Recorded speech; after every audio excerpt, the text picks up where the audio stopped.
For months of believing he'd finally found someone who loved him for who he was, not what his bank account could buy, his heart shattered. But what if everything he thinks he heard isn't the whole truth? Hi viewers, kindly tell us where you're watching from and what time it is. Warm welcome to the family. Enjoy the story. He lay perfectly still in their king-sized bed, pretending to sleep while his wife whispered secrets that would destroy them both. What would you do if you discovered your perfect marriage was built on lies? Have you ever trusted someone completely, only to have them betray that trust? Tonight, Nathan's about to learn the woman he gave his heart to never deserved it. But what if everything he thinks he heard isn't the whole truth? The Austin penthouse bedroom glowed with city lights streaming through floor-to-ceiling windows. Silk sheets worth more than most people's cars wrapped around Nathan Ridgway's still form as he controlled his breathing. For months of marriage, for months of believing he'd finally found someone who loved him for who he was, not what his bank account could buy. Alana shifted beside him, her phone glowing in the darkness. She thought he was asleep. She always thought he was asleep during these late-night calls. He still thinks I was a virgin, she whispered into the phone, her southern accent thick with amusement. He's so easy to play. The words hit Nathan like ice water in his veins. His billionaire empire, his Forbes magazine covers, his reputation for being ruthless in business. None of it had prepared him for this moment. The woman he'd worshipped, the nurse from South Carolina who'd claimed she'd saved herself for marriage, was laughing about manipulating him.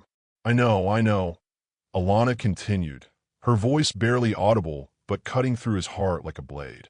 Men like him think they can buy anything, including innocence. He has no idea what's coming. Nathan's fists clenched beneath the covers. Every memory of their wedding night crashed through his mind. Her supposed nervousness, her trembling hands, the tears she'd claimed were from joy. All of it performance. All of it lies. His business instincts kicked in, even as his heart shattered. Document everything. Get proof. Never show your hand until you're ready to win. The phone call ended. Alana slipped back under the covers, pressing her warm body against his back like she had every night since their honeymoon. Her touch, once electric, now felt like poison on his skin. I love you, Nathan, she whispered against his shoulder. He almost broke character, almost turned around and demanded the truth.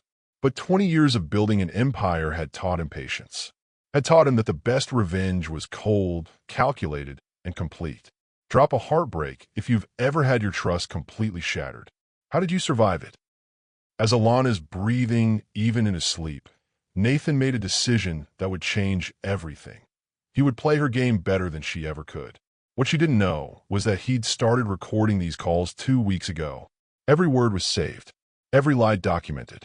The war was just beginning. The richest man in Austin was about to become a detective in his own marriage, and the evidence he'd find would make him question everything he thought he knew about love. Nathan sat across from Marcus Stone in a downtown office that smelled like leather and old secrets. Rain drummed against the windows while the private investigator studied the check Nathan had just written. You want me to investigate your own wife?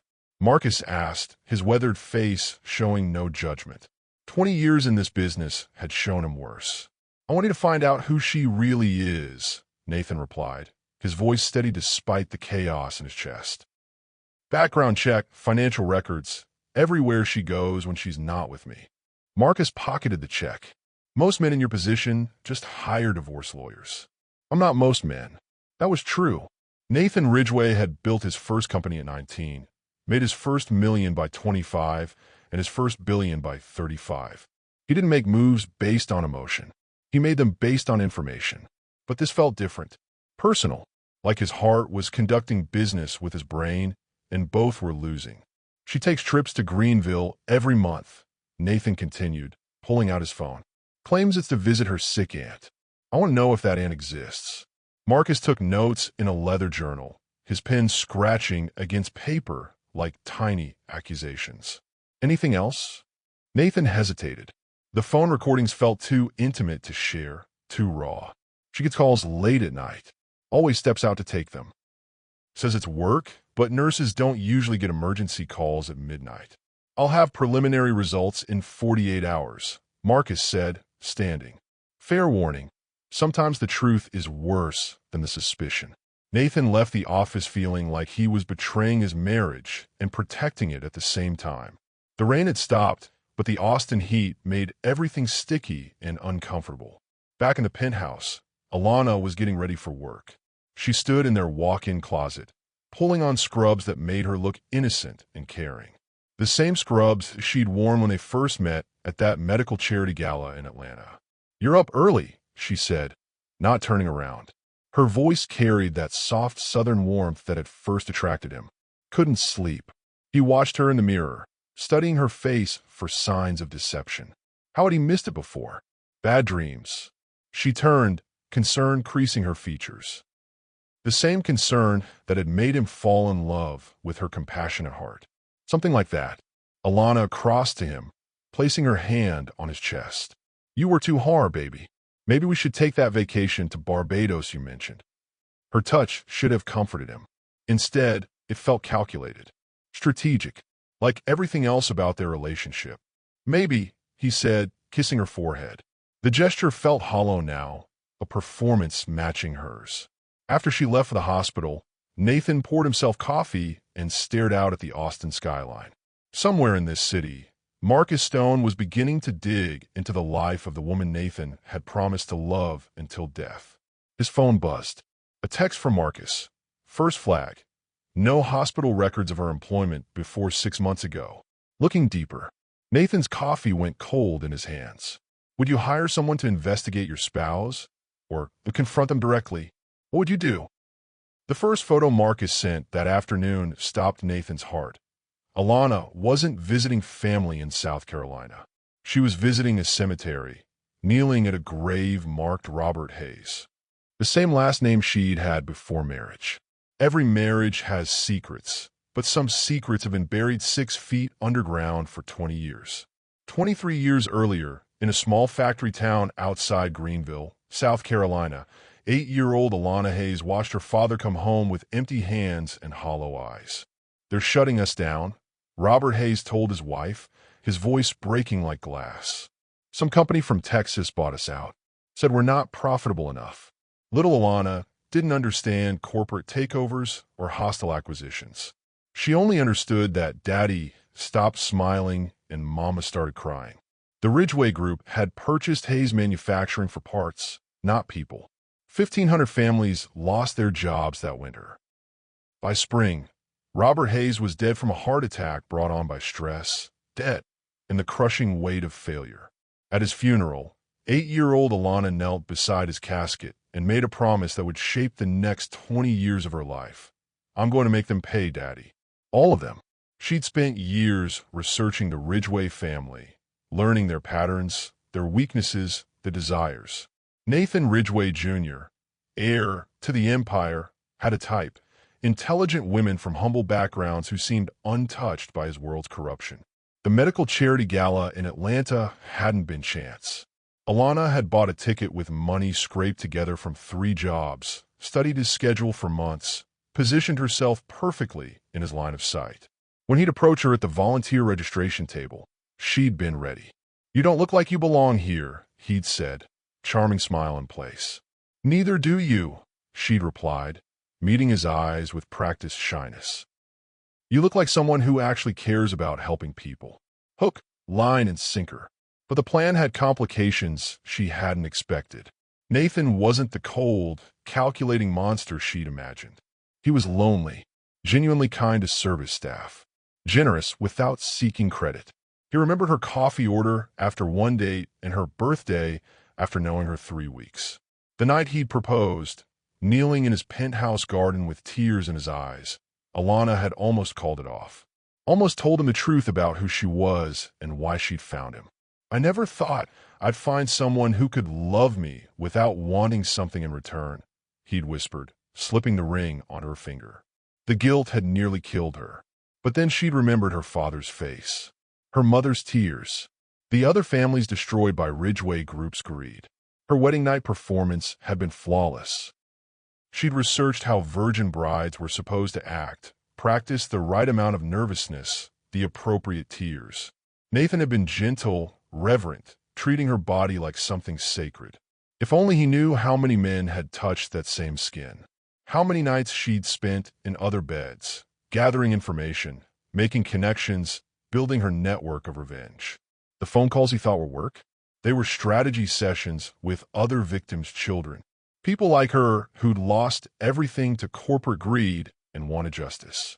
But lying next to him afterward, feeling his heartbeat against her cheek, Alana had wondered if revenge was worth destroying the only man who'd ever made her feel genuinely loved. In the Greenville cemetery now, she knelt at her father's grave as she had every month for 4 years. The headstone was simple, weathered by southern storms and time. "I'm so close, Daddy," she whispered. "He trusts me completely. In 6 months, I'll have enough evidence to destroy his whole company. Everyone who hurt families like ours will pay." But even as she spoke the words, doubt crept through her heart like poison. Because the truth she couldn't admit, not even to her father's memory, was that somewhere between the planning and the execution, she'd fallen in love with her target. If someone destroyed your family, would revenge be worth years of your life? How far would you go? But Marcus's next discovery would flip everything. The factory closure that killed Robert Hayes wasn't Nathan's decision. It was his father's. And Nathan had been trying to make amends for years through anonymous donations to affected families, including a substantial monthly payment to a healthcare fund in Robert Hayes' name. He thought he was investigating her lies, but she had been studying his truths for 3 years before they ever met. The apartment in Greenville looked normal from the outside. A modest 2-bedroom rental in a quiet neighborhood where retired factory workers grew tomatoes and minded their own business. But inside, it was a war room. Marcus Stone stood in the doorway, photographing everything. One wall was covered with pictures of Nathan at business conferences, charity galas, leaving restaurants with previous girlfriends. Another wall displayed financial documents, corporate structure charts, and newspaper clippings dating back 20 years. But the most chilling discovery was the timeline. Alana hadn't stumbled into Nathan's life by chance. She'd tracked his movements for 3 years, learning his patterns, his preferences, his emotional vulnerabilities. The medical charity gala where they'd met, she'd volunteered at 4 different events he'd attended, positioning herself as the perfect target for his rescue fantasy. She knew he liked to play hero, Marcus muttered into his voice recorder. Smart, struggling women from working-class backgrounds. She fit the profile perfectly. A desk drawer revealed notebooks filled with psychological profiles. Alana had studied Nathan's past relationships, identified why they'd failed, and crafted herself into everything his previous girlfriends weren't. Where they'd been materialistic, she was modest. Where they'd been demanding, she was grateful. Where they'd been experienced, she was innocent. The Virgin Act wasn't just performance. It was the masterpiece of manipulation. Marcus found transcripts of phone conversations she'd recorded with Nathan's friends, business associates, even his housekeeper. She'd built a complete picture of his emotional landscape, then designed herself to fit perfectly into every empty space. But the most damning evidence was the wedding planning folder. She'd been planning their divorce before they'd even said, "I do." Asset lists, legal strategies, community property calculations. Everything organized with military precision. The planned timeline showed she'd intended to leave him after exactly 18 months of marriage, taking half his wealth and destroying his reputation with carefully planted stories of abuse and manipulation. 6 months ahead of schedule. Back in Austin, Nathan sat in his office, staring at the evidence Marcus had compiled. Photos, documents, recordings, proof that his marriage was a business transaction he'd never agreed to. His secretary knocked. "Mr. Ridgway, your wife is here." Alana walked into his office, carrying lunch from his favorite restaurant, the same bright smile that had first captivated him lighting up her face. She wore a simple blue dress that brought out her eyes, looking nothing like the calculating predator in Marcus's photos. "Thought you might be hungry," she said, setting the bag on his desk. "You skipped breakfast again." She'd been tracking his eating habits, too. Of course she had. "That's thoughtful," he managed, watching her face for any sign of deception. But she was perfect as always. Caring, attentive, completely fake. "You seem tense lately," she said, moving behind his chair to massage his shoulders. Her hands worked the knots in his muscles with practiced precision. Are you worried about something? Everything, he thought. I'm worried about everything. Just work stress. Her hands stilled for a fraction of a second. So quick he almost missed it. But Nathan had built his fortune by reading people, and even love hadn't completely dulled that instinct. Maybe we should take that vacation after all, she suggested. Get away from all this. Take him somewhere isolated where she could execute whatever phase 2 involved. Smart. I'll think about it. After she left, Nathan called Marcus. How long has she had the apartment? Lease started 4 months before you met her. But neighbors say she'd been visiting the area for over a year before that. 3 years. She'd spent 3 years of her life planning to destroy his. The dedication was almost impressive if it weren't so terrifying. Have you ever been completely outsmarted by someone you underestimated? Share your story below.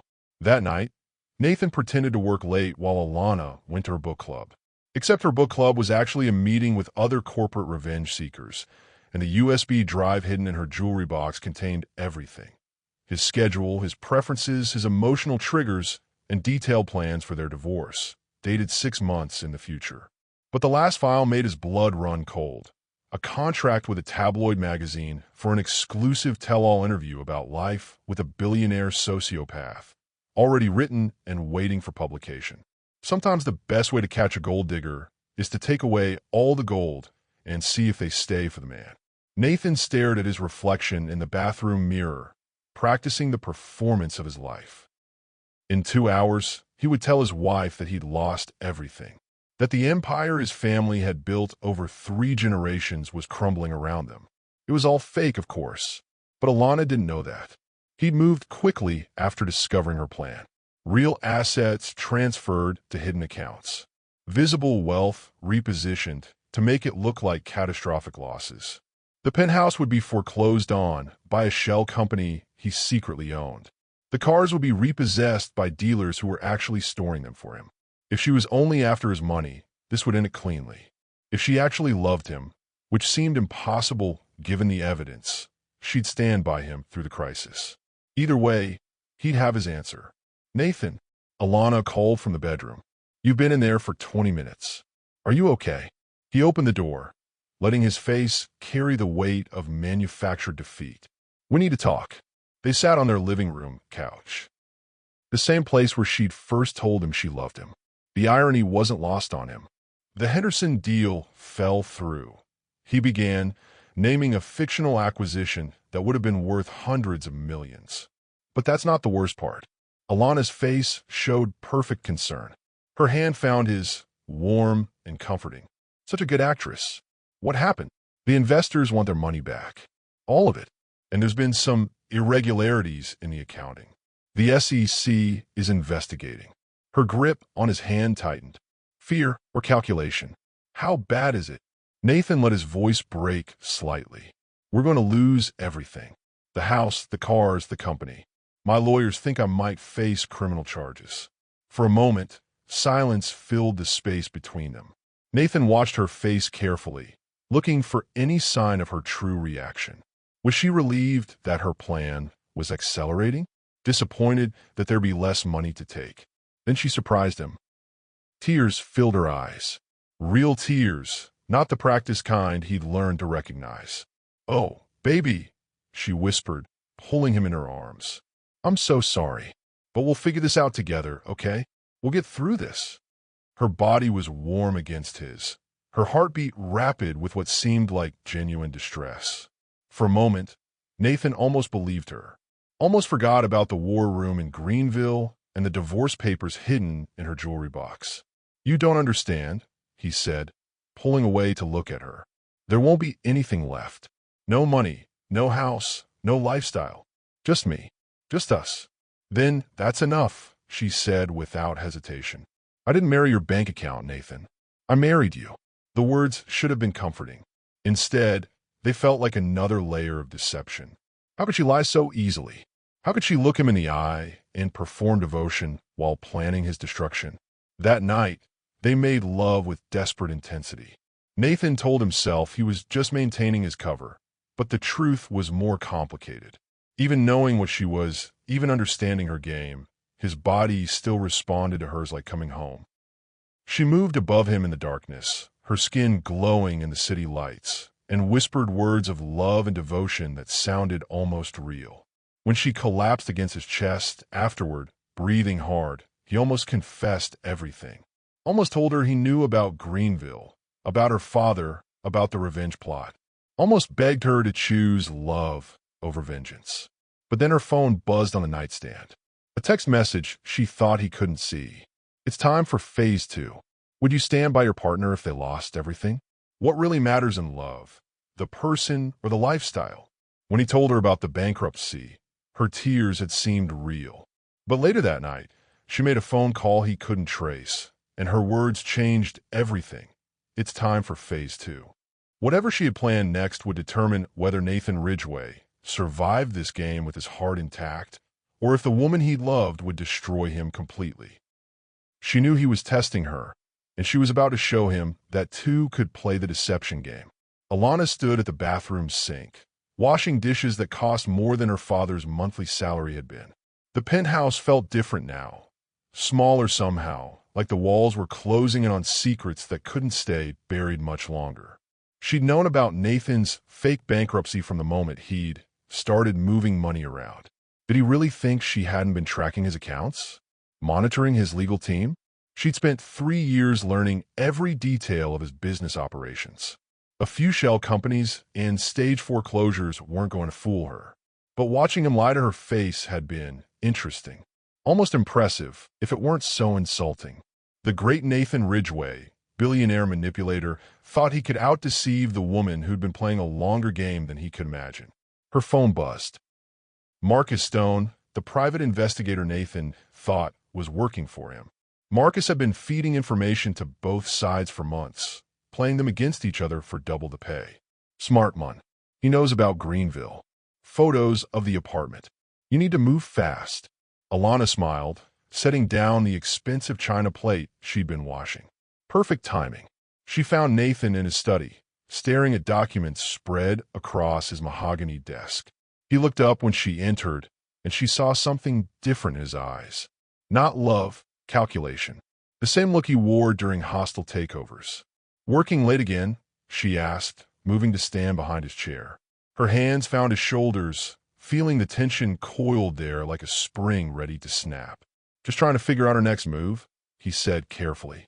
Our next move, she repeated, letting her fingers work the knots in his muscles. I like the sound of that. She leaned down, pressing her lips to his ear. Because I know what you've been doing, Nathan. His body went rigid under her touch. I know about Marcus Stone. I know about the fake bankruptcy. I know about the photos from Greenville. Her voice stayed soft, almost loving. Did you really think you were the only one who could play games? Nathan spun in his chair to face her, and for the first time since she'd known him, he looked genuinely surprised. Not controlled, not calculating, just shocked. How long have you known? He asked. Which part? That you were having me investigated? About 3 weeks. That you were faking financial ruin? Since the day you started moving assets. She perched on the edge of his desk, close enough to touch, but far enough to maintain control. The real question is, how long have you known about me? Long enough. The admission hung between them like smoke from a fire neither could put out. Finally, after months of performance, they were being honest. It was terrifying and exhilarating at the same time. So, what happens now? Nathan asked. Do we keep pretending, or do we finally have a real conversation? Alana studied his face, the sharp cheekbones, the gray eyes that had first attracted her, the mouth that had whispered lies as sweet as her own. That depends. Are you man enough to hear the whole truth? Try me. She stood up, moving to the window that overlooked Austin's glittering skyline. My name is Alana Hayes. My father was Robert Hayes, owner of Hayes Manufacturing in Greenville, South Carolina. Your father's company destroyed him in 1998. He died 2 years later from the stress. Nathan's sharp intake of breath was audible across the room. I've spent 20 years planning revenge against your family. Not just you, all of you. Everyone who profited while people like my father lost everything. And the marriage was supposed to be temporary. Get close, gather evidence of corruption, destroy your reputation, take half your money in the divorce. She turned to face him. But then something happened I didn't plan for. What? You weren't who I expected you to be. The words came out quieter than she'd intended, carrying more truth than she'd meant to reveal. When was the last time someone's simple touch left you breathless? Share your story in the comments. Nathan stood slowly, crossing the room until he was close enough to touch her. So what are you saying? That you fell for your own mark? I'm saying, Alana replied, meeting his eyes without flinching, that revenge and love can live in the same heart. The question is, which one is stronger? Thunder crashed outside as he stepped closer, voice dropping to a whisper that made her skin tingle despite everything between them. I know what your company did to my father, but I also know you've been trying to make it right. So here's my question. Are you man enough to hear the whole truth?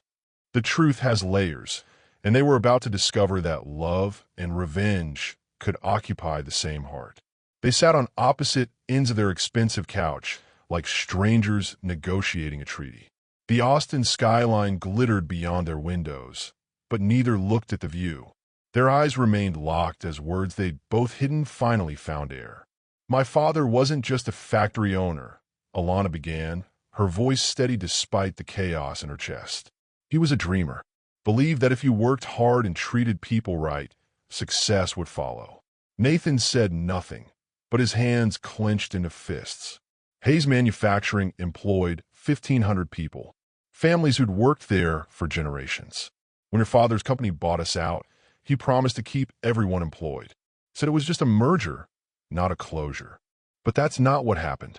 3 months later, the factory was shut down.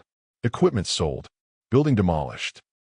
1,500 families lost their jobs right before Christmas. Her voice cracked slightly. My father had guaranteed those jobs with his personal assets. When the company failed, we lost everything. House, savings, insurance. Nathan's jaw tightened. I was 16. I didn't know Dash. I'm not finished. The steel in her voice stopped him cold. 2 years of unemployment, debt, and stress killed my father. Heart attack at 52. My mother and I ended up in a trailer park, surviving on food stamps and whatever jobs we could find. The silence stretched between them like a wound. At his funeral, I made a promise, Alana continued. I swore I'd make the Ridgeways pay for what they'd done. Not just to us, but to every family they destroyed. So you planned all this. For 20 years. I got scholarships, worked 3 jobs to put myself through nursing school. Every decision I made was about getting closer to your family. The charity work, the medical career, even the cities I chose to live in, all of it designed to eventually cross paths with you. Nathan leaned back, running his hands through his hair. The Virgin Act? Alana's cheeks flushed. I researched your dating history. You had a pattern, successful women who were too independent, too experienced. You wanted to be someone's first everything. So I became that. How many men dash? Does it matter? She met his eyes without shame. I did what I had to do to survive. To get justice. Justice or revenge. What's the difference when you've lost everything? Nathan stood, pacing to the window. You want to know the truth? The whole truth. I'm listening. I found out about Hayes Manufacturing when I was 25. Found the files in my father's office after he died. Saw what he'd done to your town, your family. He turned to face her. I've been sending anonymous payments to affected families for 10 years. Medical bills, education funds, mortgage help. Alana's breath caught. What?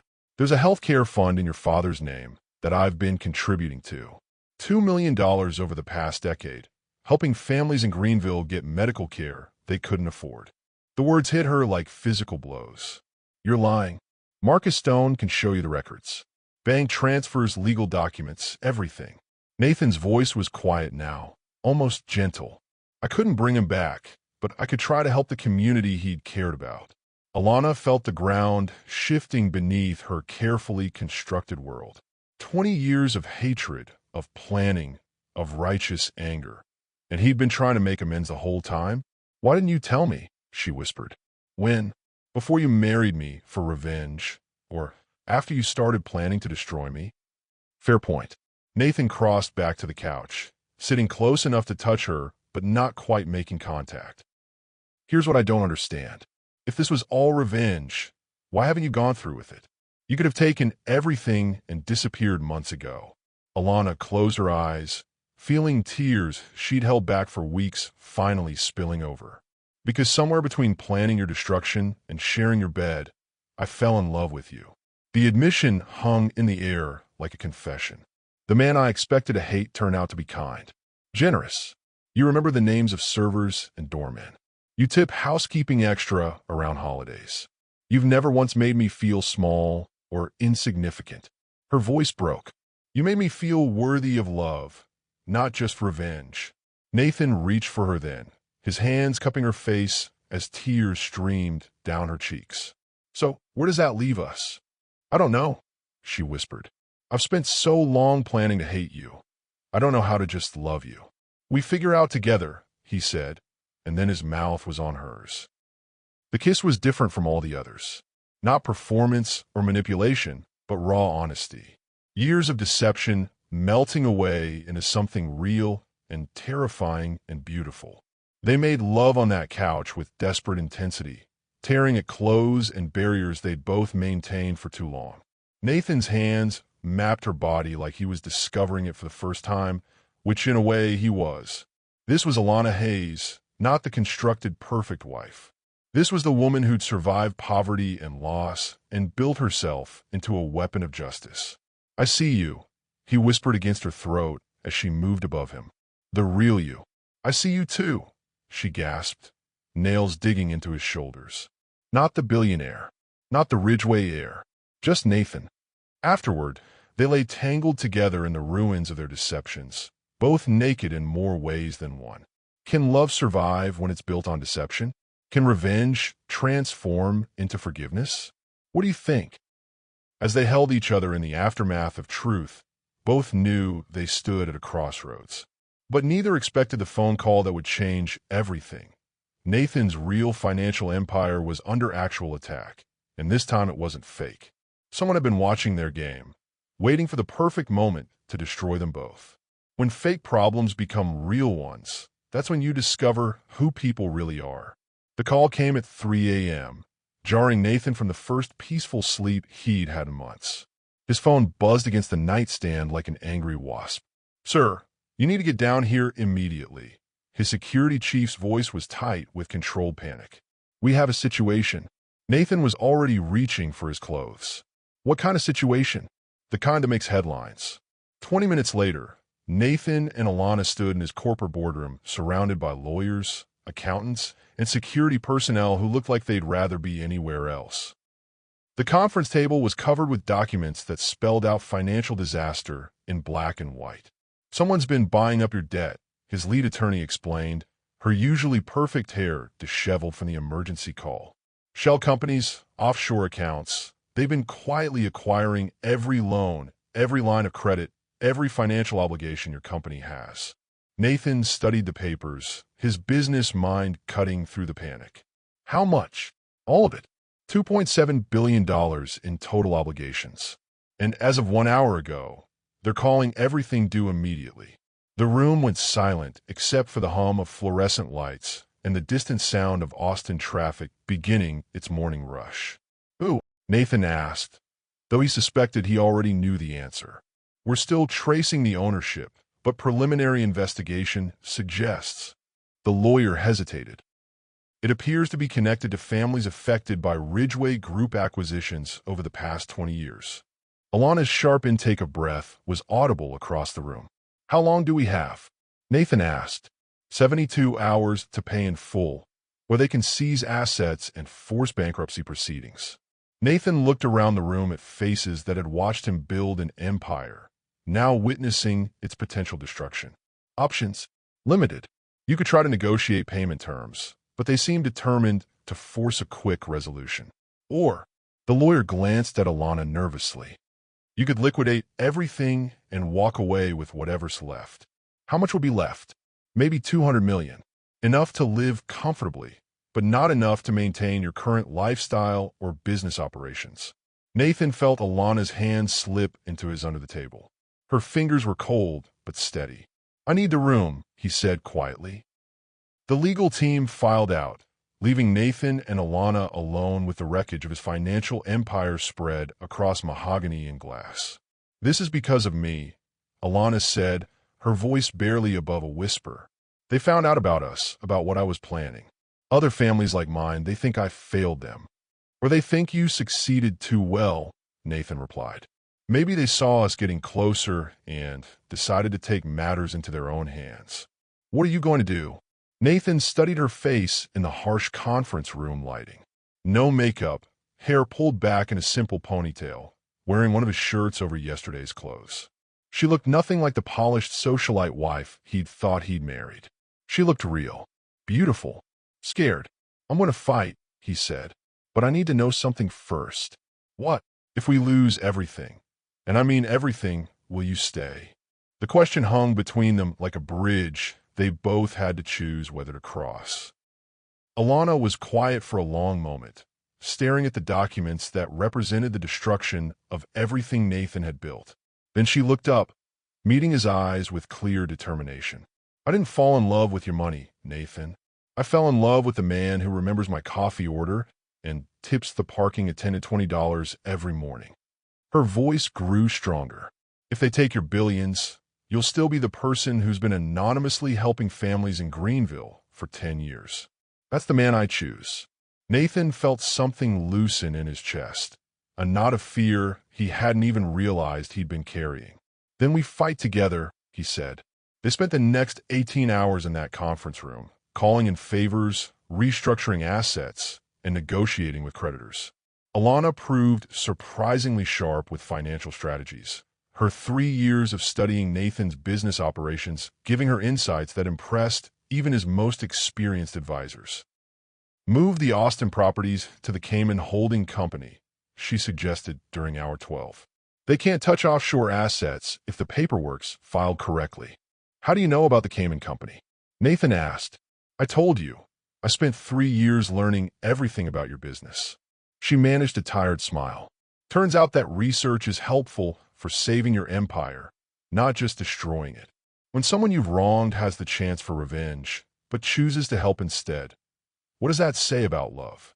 By dawn, they'd managed to restructure enough debt to buy themselves time. Not victory, but breathing room. As the lawyers left to file emergency petitions, Nathan and Alana collapsed onto the conference room couch, exhausted but not defeated. "There's something I need to tell you," Alana said, her head resting on his shoulder. "More secrets." "One last one." She pulled away to look at him. "I haven't just been learning about your business these past 3 years. I've been buying stock. Small amounts, different names, spread across dozens of accounts." Nathan's exhaustion evaporated. "How much stock?" 15%. Maybe 20 if my lawyers structure the purchases correctly. Her eyes met his. "I wasn't just planning to destroy your company, Nathan. I was planning to own enough of it to rebuild it the right way. To make it the kind of company my father would have been proud to work for." When the takeover vote was called later that morning, one voice spoke up that nobody expected. Alana stood in the boardroom full of hostile investors, revealing the shares she'd secretly been accumulating, not to destroy Nathan, but to protect him when the real danger came. Sometimes the person you think will destroy you becomes the one who saves you, if you're brave enough to trust them. The emergency shareholders meeting felt like a trial. 43 investors sat around the extended boardroom table, most of them representing the families who wanted Nathan's empire destroyed.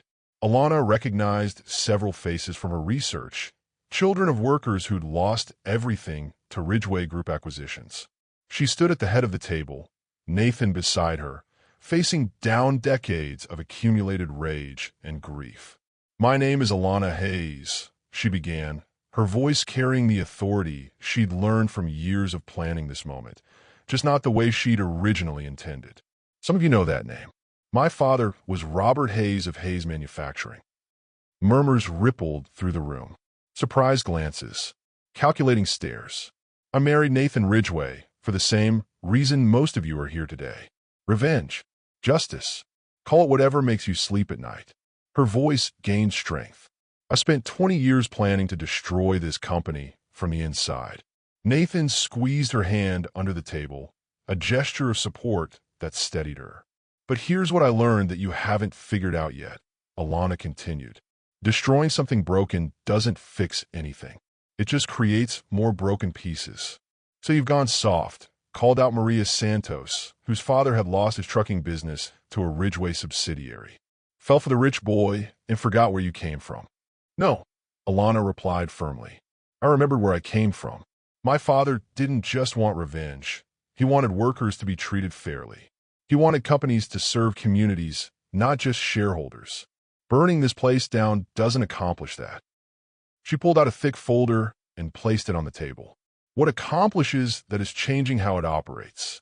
Nathan has agreed to restructure Ridgeway Group as a B corporation, with worker representation on the board and profit sharing for all employees. 50% of annual profits will go to a fund supporting communities affected by corporate closures. The room erupted in arguments, but Alana raised her voice above the chaos. I own 22% of this company. Nathan owns 31%.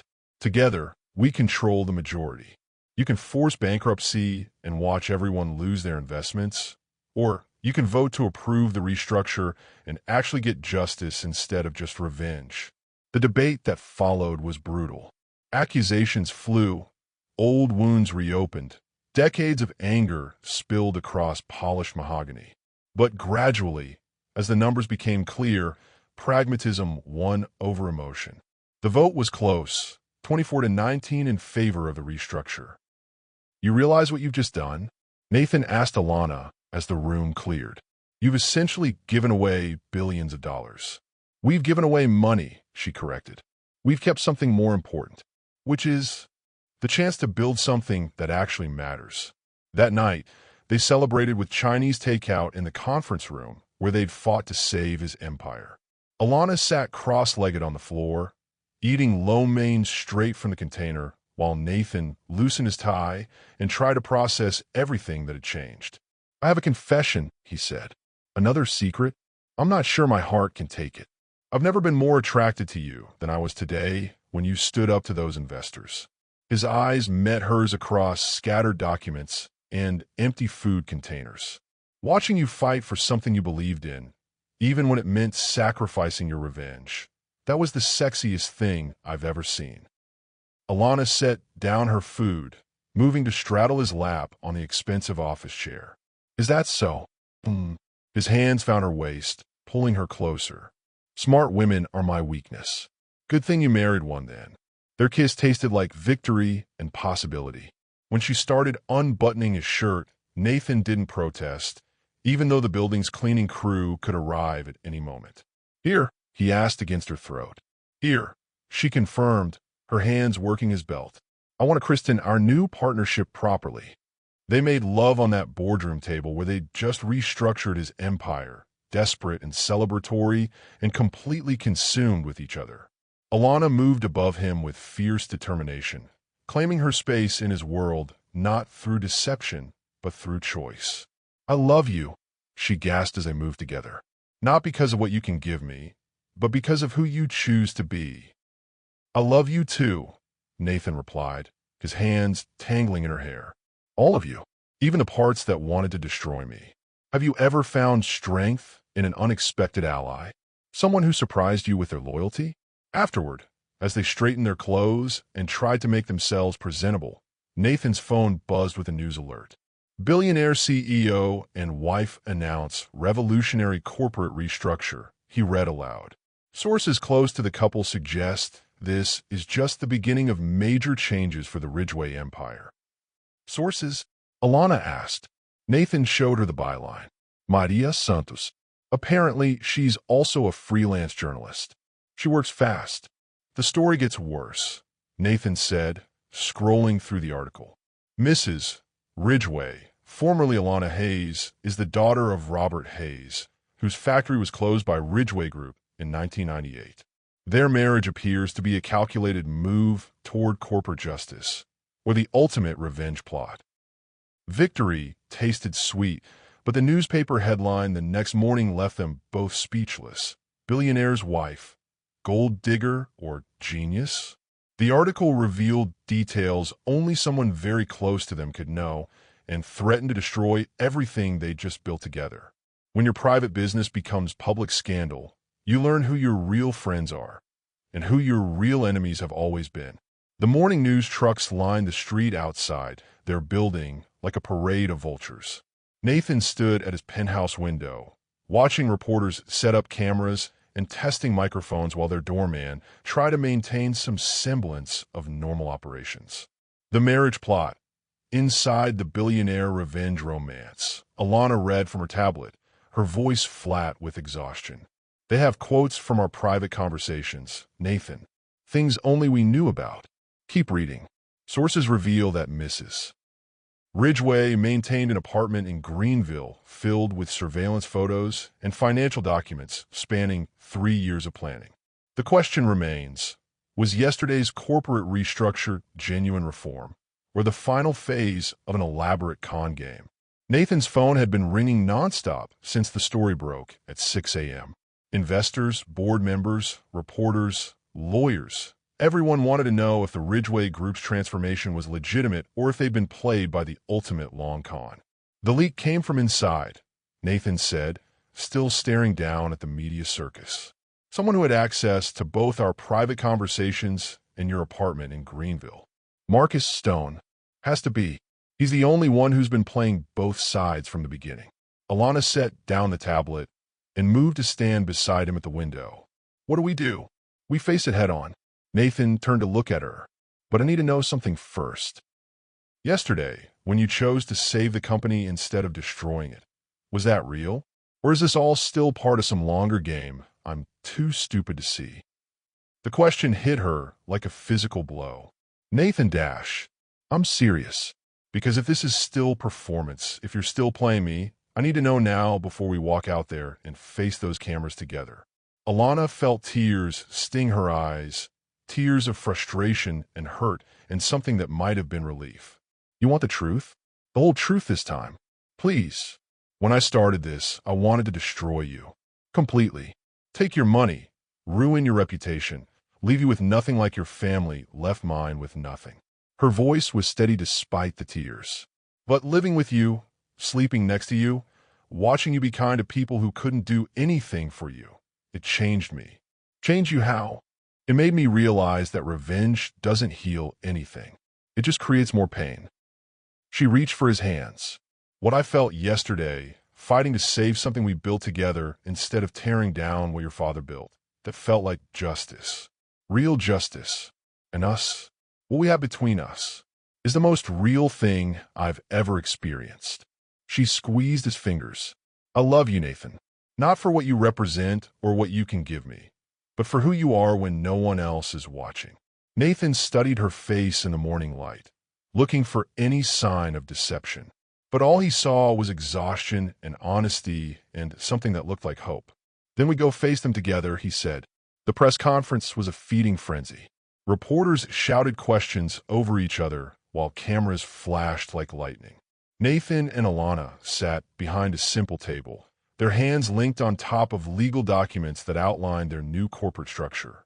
Mr. Ridgway, how do you respond to allegations that your wife married you under false pretenses?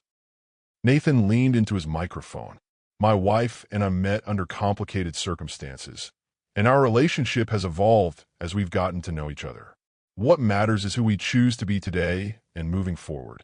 Mrs. Ridgway, is it true you maintained surveillance of your husband for 3 years before your marriage? Alana looked directly into the cameras.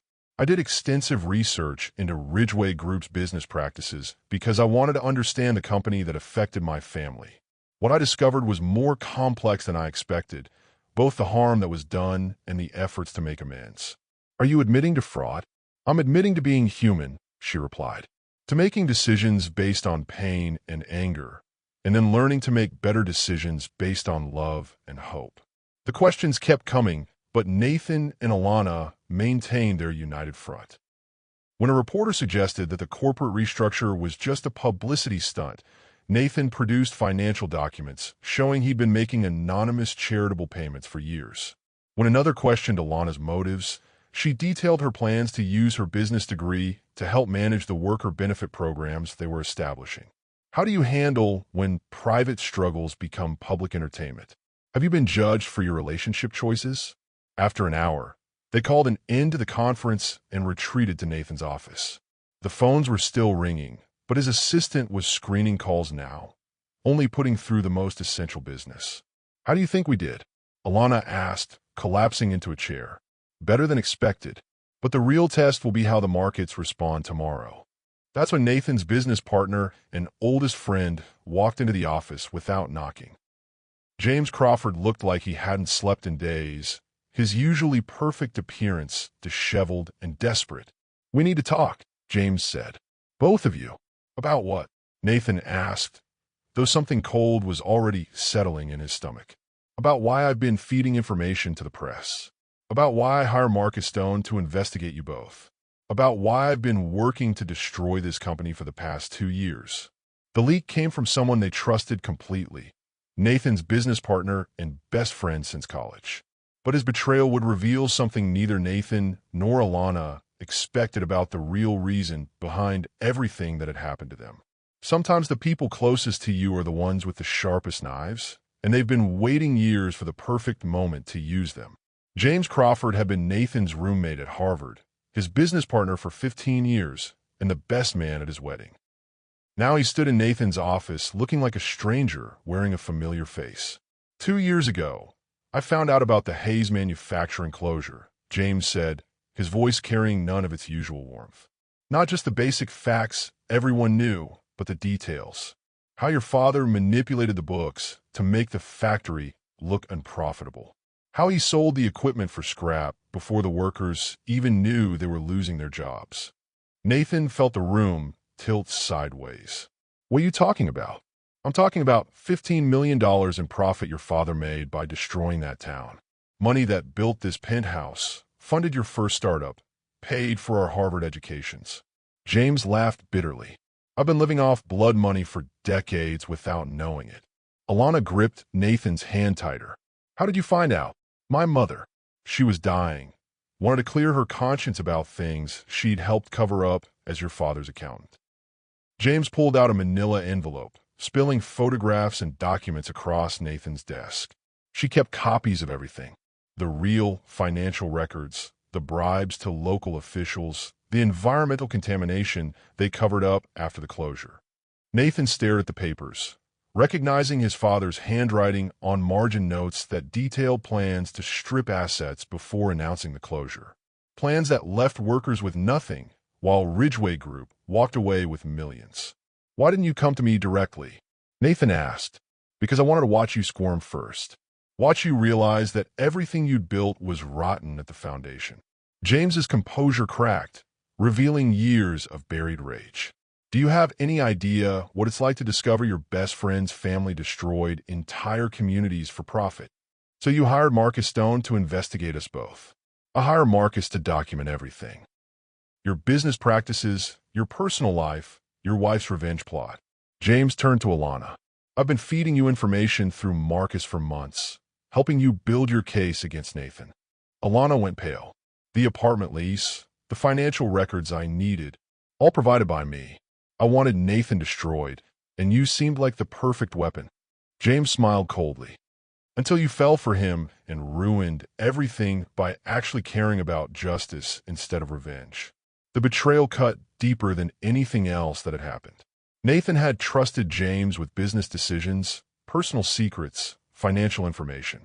They'd built their empire together, celebrated victories together, weathered crises side by side. So the media leaks, the coordinated investor attack. All me.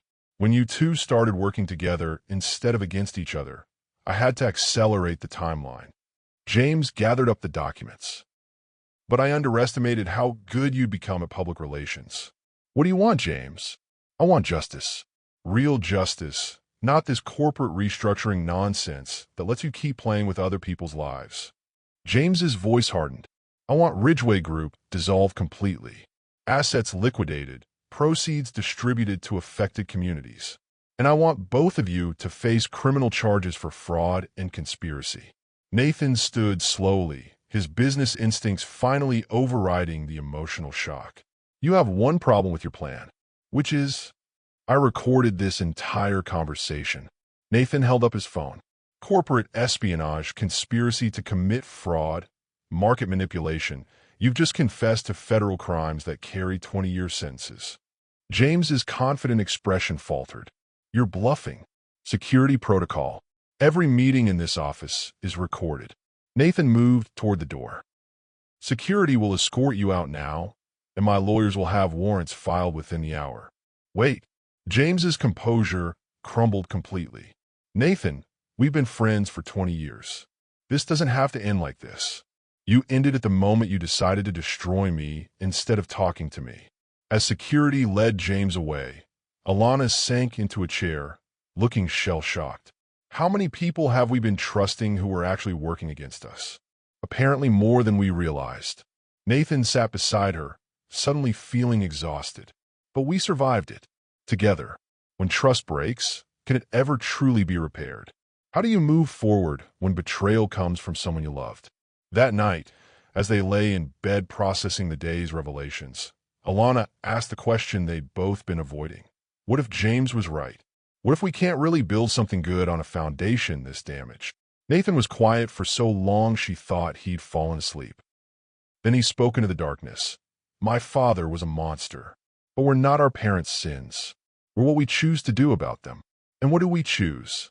We prove James wrong.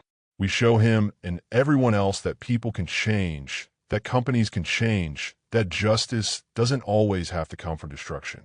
But the morning would bring news that would test that resolve. The FBI was opening an investigation into Ridgeway Group's historical business practices, and both Nathan and Alana were being called as witnesses in what could become the largest corporate fraud case in decades. The FBI doesn't knock politely when they come for financial records, and 20-year-old crimes can still destroy present-day lives.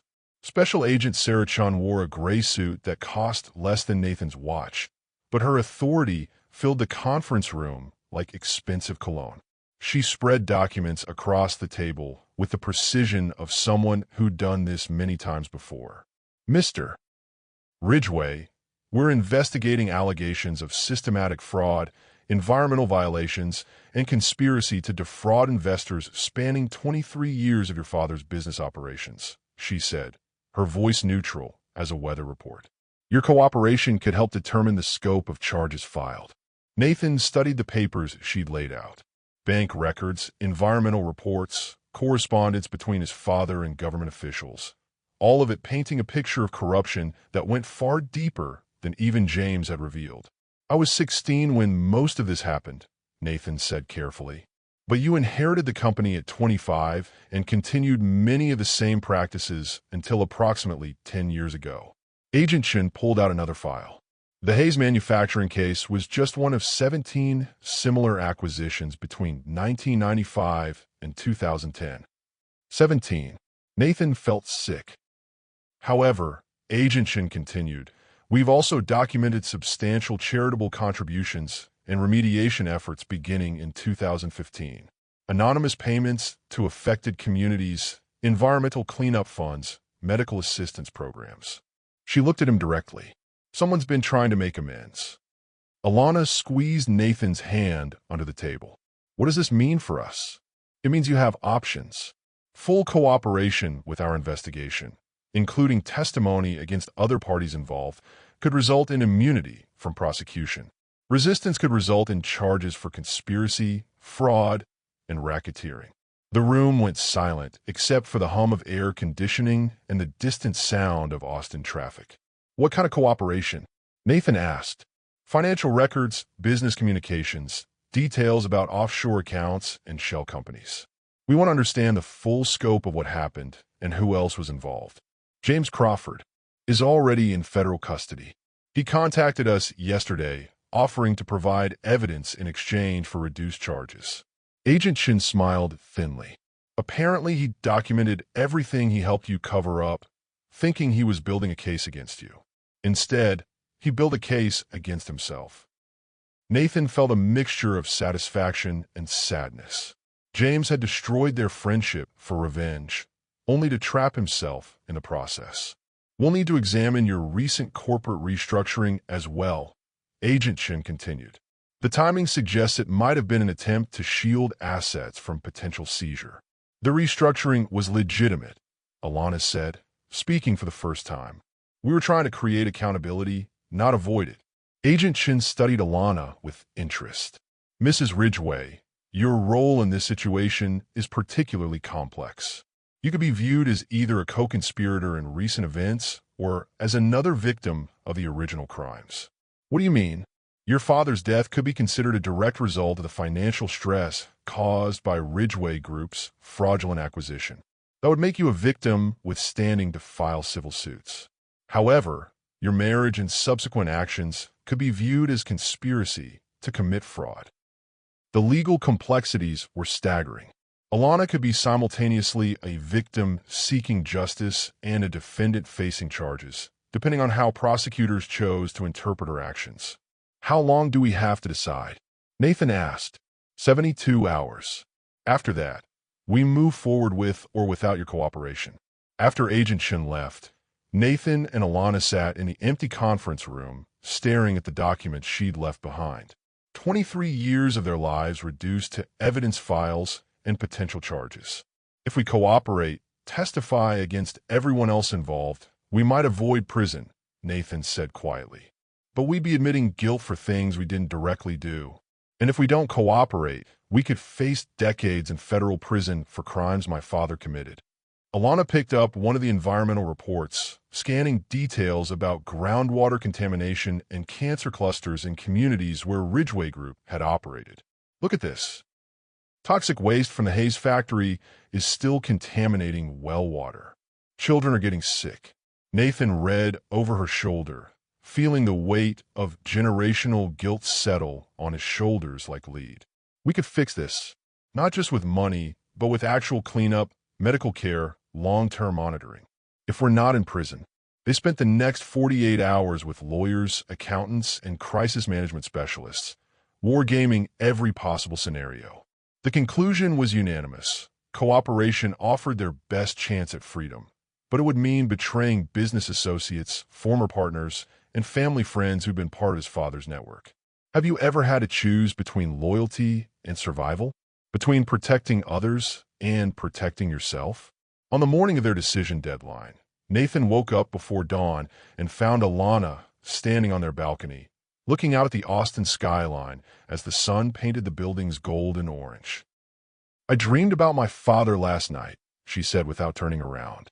He was standing in the factory before it closed, talking to workers about their families, their hopes for their kids. Nathan joined her at the railing. What did he say? That justice isn't about punishment. It's about making sure the harm stops and the healing begins. She looked at him then, her eyes clear and determined. I know what we have to do. Tell me. We cooperate fully. We testify against everyone who participated in the cover-ups. We provide every document, every financial record, every piece of evidence they need.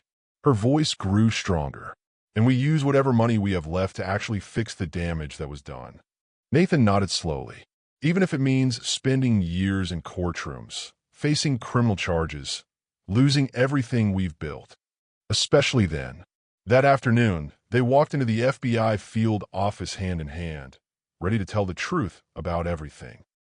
Not because they had to, but because it was finally time to stop running from the past and start building a future worth having. But neither expected what Agent Sean would tell them next. Nathan's father hadn't been working alone, and the conspiracy reached all the way to current members of Congress and sitting federal judges. When corruption goes all the way to the top, telling the truth becomes not just dangerous, but potentially deadly.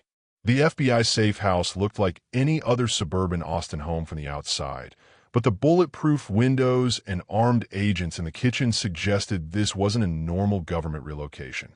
Nathan and Alana sat on a generic couch, still processing what Agent Shun had revealed in the past 4 hours.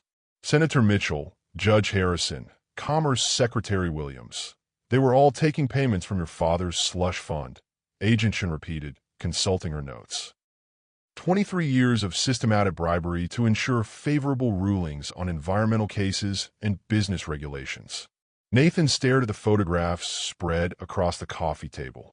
Political figures he'd met at charity events, business leaders he'd considered mentors, federal judges who'd ruled on cases affecting his companies. All of them corrupt. The Hayes manufacturing closure was just the beginning. Agent Chen continued. Your father was running what amounts to a parallel government, buying influence to protect companies that were poisoning communities, exploiting workers, and defrauding investors. How much money are we talking about? Alana asked. Conservative estimate?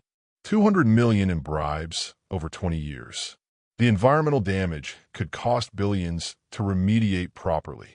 Nathan felt the walls closing in. And you think I knew about this? We know you didn't. Your financial records show you've been working against your father's network for years, even if you didn't realize it. Agent Chen pulled out another file. The charitable payments, the environmental cleanups, the anonymous donations. You were undoing his work. Which is why they want us dead, Alana said quietly. That statement hung in the air like smoke from an explosion. 3 hours earlier, Agent Chen had informed them that the brake lines on Nathan's car had been cut. A traffic accident that would have looked perfectly normal if not for the FBI surveillance that had been protecting them. James Crawford wasn't working alone when he tried to destroy your company, Agent Chen explained. He was being funded by people who needed you distracted, fighting for your business survival instead of continuing your cleanup efforts. Who? That's what we're trying to determine. The corruption network your father built is still active, still profitable, and still dangerous to anyone who threatens it. The house phone rang. Agent Chen answered, her face growing grim as she listened. When she hung up, she looked directly at Nathan and Alana. Judge Harrison just recused himself from a major environmental case. Senator Mitchell announced his early retirement. Commerce Secretary Williams is resigning for family reasons. She paused. They know we're closing in. What does that mean for us? It means the people involved are desperate enough to take extreme measures to protect themselves. That night, as they lay in the safe house bedroom listening to agents patrol outside, Alana asked the question they'd both been avoiding. What if we just disappear? Take whatever money we can access and start over somewhere far away. Nathan turned to face her in the darkness. You mean run? I mean survive. These people killed your father when he tried to get out. They'll kill us too if it protects their interests. Nathan was quiet for a long moment, considering a life of looking over their shoulders, never using their real names, never building anything permanent again. It was tempting in its simplicity. My father created this mess because he chose money over morality, profit over people, he said finally. If I run now, I'm making the same choice. And if you stay, you might not live to regret it. But if I stay and succeed, maybe other people won't have to live with the consequences of what he did. Alana pressed closer to him, her hand finding his chest in the darkness. Then we stay, together, even if it kills us, especially then. The next morning brought devastating news.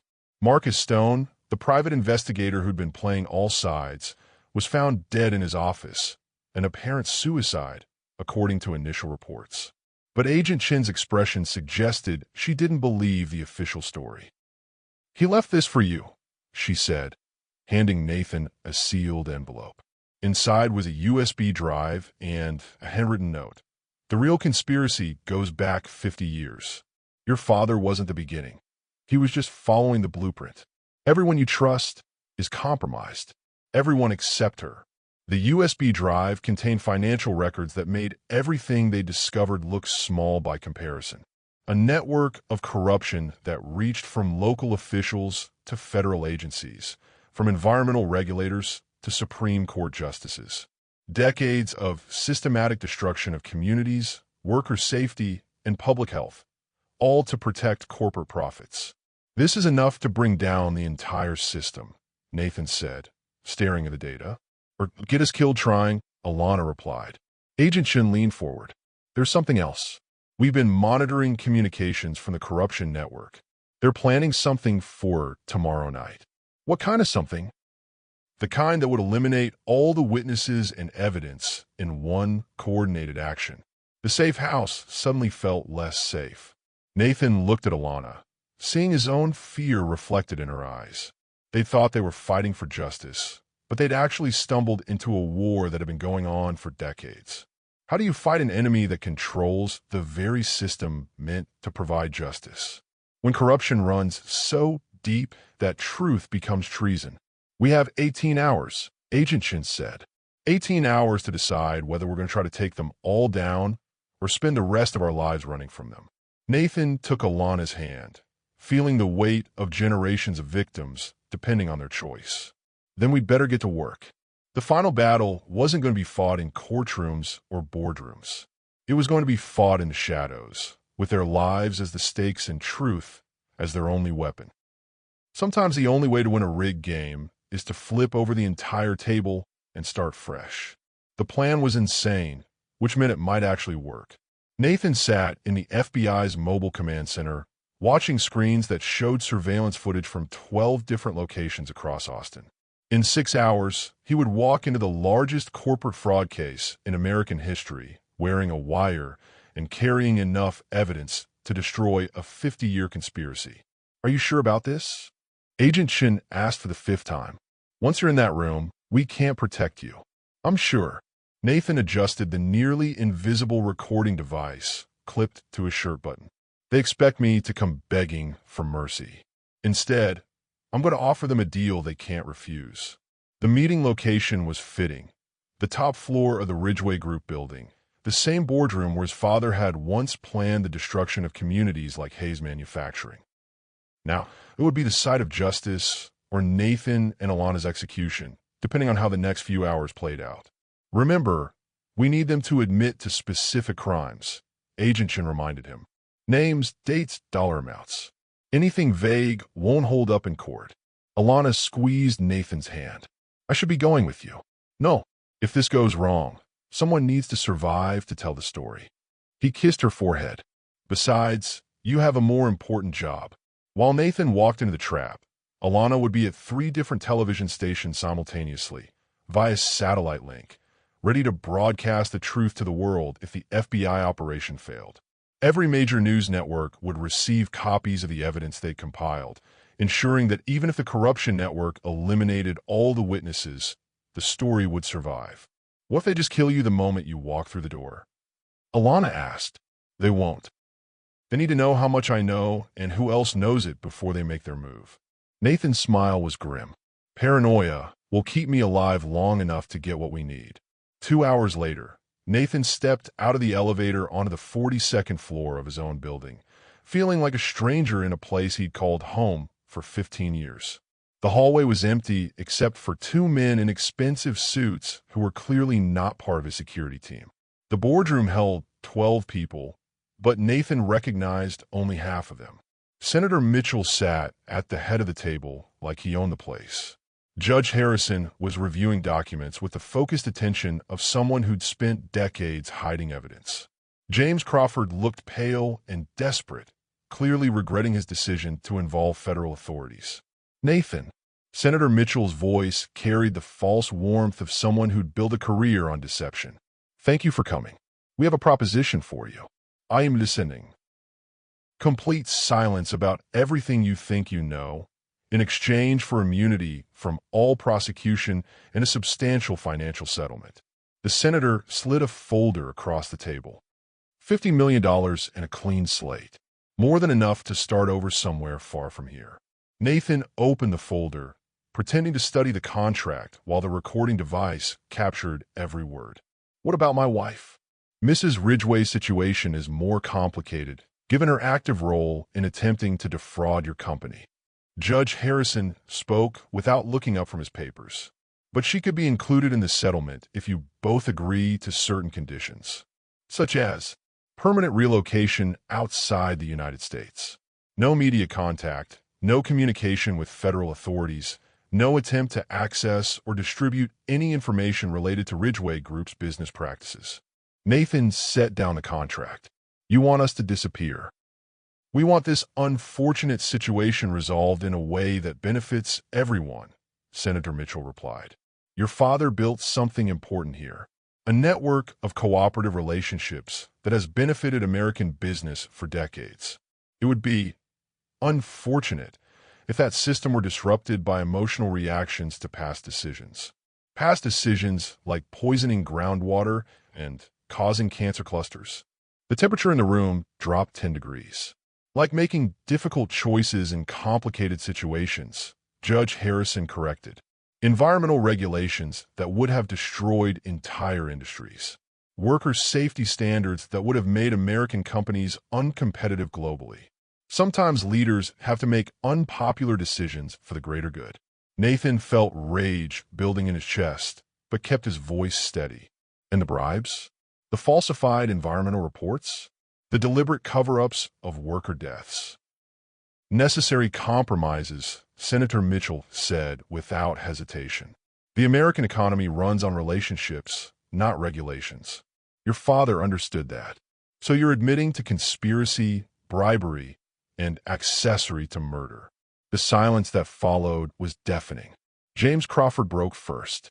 Nathan, they're offering you everything. Freedom, money, a chance to start over clean. Take it. And if I don't? Senator Mitchell's friendly mask finally slipped. Then you'll suffer the same unfortunate accident as Marcus Stone. And your wife will face federal charges for fraud, conspiracy, and tax evasion that will put her in prison for 30 years. You killed Marcus. Marcus forgot his place. Started thinking he was a player instead of a pawn. The senator leaned forward. Don't make the same mistake. Nathan stood up slowly, his hand moving toward the recording device. There's just one problem with your offer, which is, already made a different deal. The boardroom doors burst open as FBI agents flooded in, weapons drawn. Senator Mitchell reached for something in his jacket, but Agent Chen's voice cut through the chaos. Federal agents. Everyone on the ground, hands visible. In the confusion that followed, shouts, handcuffs, reading of rights. Nathan slipped out of the building and into a waiting car. Alana was already there, her face flushed with adrenaline and relief. Did you get it? She asked. Every word. Confessions to bribery, conspiracy, murder, and 50 years of systematic corruption. Nathan pulled off the recording device, his hands shaking with exhaustion and victory. It's over. But even as FBI agents led Senator Mitchell and Judge Harrison away in handcuffs, even as news vans arrived to document the largest corruption bust in decades, Nathan knew this was just the beginning. Taking down the network was one thing. Rebuilding trust and healing communities would take the rest of their lives. Do you think justice is possible when corruption runs so deep? Can systems really change, or do they just find new ways to hide the same old problems? As they drove away from the building that had defined Nathan's life, Alana asked the question they'd both been avoiding. What happens now? Who are we when we're not fighting for survival? The answer would determine whether their love could survive in peacetime, or whether they'd only ever been united by the need for justice and revenge.